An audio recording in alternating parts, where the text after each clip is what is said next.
Let me begin by a quote from Peter Drucker, a renowned American management guru. Quality in a product or service is not what the supplier puts in. It is what the customer gets out and is willing to pay for. Some time back, we defined service management as an effective and efficient, process-driven management of transforming IT resources into valuable IT services. Let me explain this further by means of a diagram. As you can see in this diagram, it emphasizes the link that has to be preserved between the desired business outcomes and the services that service management is responsible for. So what do we mean by capabilities, resources, and other terms used in the graphic? Capabilities are the functions and processes used to manage services. Capabilities are intangible assets of an organization and cannot be purchased but have to be developed and matured over time. Resources is a generic term that includes IT infrastructure, people, money, or anything else that might help to deliver an IT service. Resources are the tangible assets of the organization. Resources and capability put together constitute the service assets. For example, email as a service. The organization, say, Google, providing this service needs to have some hardware like servers, routers, switches, to relay emails and software like Gmail to let users read their emails. These are examples of assets. They also need a capable team to manage their assets and the money required to procure these assets.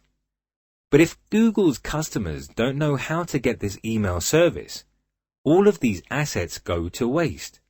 So how to get an email account, how to maintain it, where to go for support if any issues occur are some of the critical underlying elements of delivering email service. These methods are called processes. We will touch on them in a little while. But before that, let me explain two more terms, performance and value. Performance is a measure of what is achieved or delivered by a system, person, team, process, or IT service. From our email as a service example, effective use by all users, number of mails delivered to the intended recipients, etc., are part of the performance measure of email service. And value is a measure of the return on investment or benefits to the business. So going back to our example of email as a service, in older days, messaging used to happen through paper memos.